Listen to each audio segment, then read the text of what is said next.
Hi hello అండి. ఈరోజు మామిడి తురుము వెల్లుల్లిపాయ నిలవ పచ్చడి ఎలా పెట్టాలో చెప్తాను చూడండి. ఎందుకంటే మామూలుగా మనం వెల్లుల్లిపాయ చింతపండుతో పెడతాం కదా.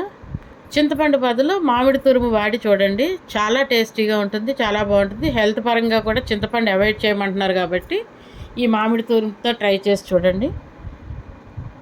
చాలా టేస్టీగా ఉంటుంది, హెల్త్ పరంగా కూడా బాగుంటుందండి. నేనైతే ఇప్పుడు ఈ పచ్చడికి 8 మామిడికాయలు తీసుకున్నానండి.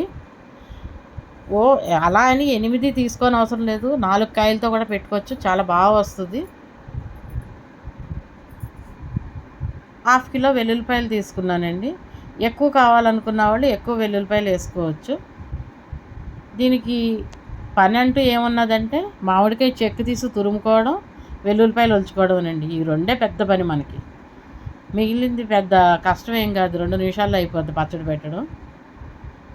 మనం ఆవపిండి కారం ఎంత తీసుకుంటామో దానిలో 4వ వంతు ఆవపిండి తీసుకోవాలండి, అంతే. ఆ 4వ వంతు ఆవపిండి తీసుకుని ఆ కప్పుతో కప్పుడు కారం, నేను 3 మ్యాంగోస్ కారం వాడానండి దీనికి. నేను ఆవకాయకి కూడా అదే వాడతానండి. ఈ బళ్ళారికాయలు తీసుకొచ్చి కొట్టడం అట్లాంటివన్నీ నాకు అలవాట్లేదు. నేను ఎప్పుడు 10-15 ఏళ్ళ నుంచి కూడా ఇదే 3 మ్యాంగోస్ వాడుతూ ఉంటాను. సో నేను అందుకే ఆ 3 మ్యాంగోస్ కారమే వేసాను. 1 కప్పు కారం, అలాగే ఆ కప్పులో సగం సాల్ట్ ఒకటి వేసుకుని మనం దీనిలోనే వెల్లుల్లిపాయలు అన్నీ వేసేసుకోవాలి. ఈ మామిడికాయ తురుముతో చాలా వెరైటీస్ పెట్టుకోవచ్చండి, ఇంకా బోల్డ్ ఉన్నాయి దీంతో పెట్టాల్సినవి.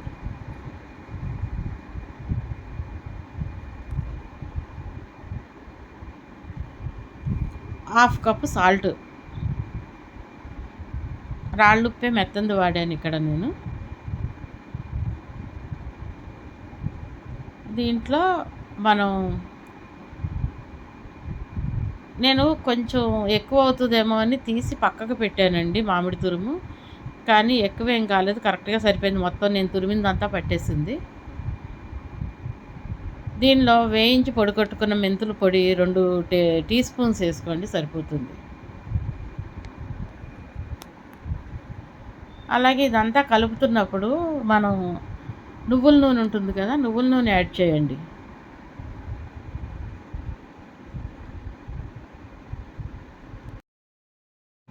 నేను తీసి పక్కన పెట్టాను కదా, ఎక్కువ అవుతుందేమో అని తీసి పక్కన పెట్టానండి, కానీ ఎక్కువేం కాలేదు, మొత్తం పట్టేసింది, అంతా సరిపోయింది అన్నమాట. ఇంక లాస్ట్లో అది కూడా వేసేసాను.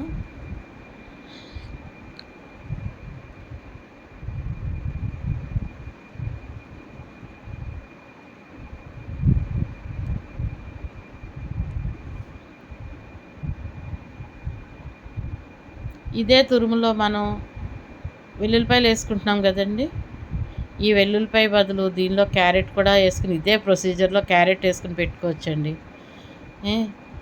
అలాగే మంచి మిర్చి తీసుకుని, మిర్చి ముక్కలు కూడా సన్నగా కూడా కట్ చేసుకుని, లేకపోతే ఒక మిర్చి తీసుకుని 2 ముక్కలు చేసి వేయండి, చాలా బాగుంటుంది పెరుగన్నంలో వాటిలో తినడానికి.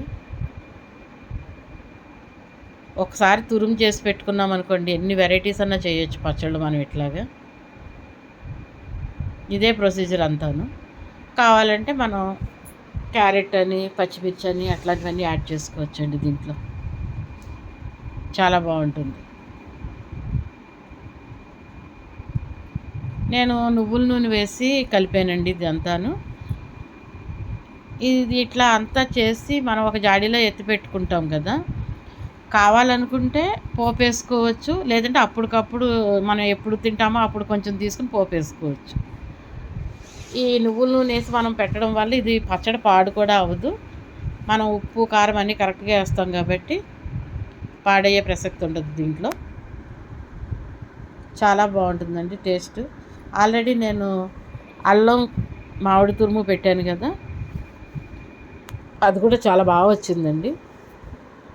లాస్ట్ టైం నేను ఈ వెల్లుల్లిపాయ పెట్టాను, మొన్నటి వరకు కూడా పాడవలేదండి, చాలా బాగుంది. అందుకే మళ్ళీ ఈ ఇయర్ కూడా పెడుతున్నాను నేను ఇది.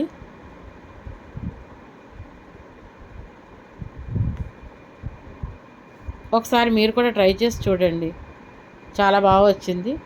అలాగే నా ఛానల్ సబ్స్క్రైబ్ చేయండి, లైక్ చేయండి, షేర్ చేయండి. షేర్ చేయడం మర్చిపోకండి, మీ ఫ్రెండ్స్కి కూడా చెప్పండి. ఇది మనం దోశలకి కానీ రైస్లో కానీ చాలా బాగుంటుందండి ఈ పచ్చడి. నేను ఆయిల్ కొంచెం ఎక్కువగానే పోసి పెట్టానండి. ఇంతేనండి, చాలా ఈజీ పచ్చడి పెట్టడం. ఇదంతా ఒక జాడీలో ఎత్తి పెట్టుకొని నూనె వేసి పెట్టుకుని చాలా రోజులు నిల్వ ఉంటుంది. మూడో రోజు తీసిన తర్వాత పచ్చడి అండి. నేను వేసినవన్నీ కరెక్ట్గా సరిపోయినాయి.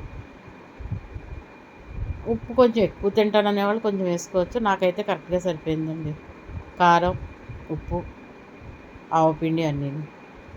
వెల్లుల్లిపాయలు కూడా మూడో రోజుకే ఊరినాయండి. మీరు ఇంకా ఎక్కువ కావాలనుకుంటే ఎవరన్నా మళ్ళీ మూడో రోజు కూడా యాడ్ చేసేసుకోవచ్చండి, దాంట్లో బాగా ఊరుతాయి. ఇదండి వెల్లుల్లి మామిడి తురుము పచ్చడి. Thank you for watching.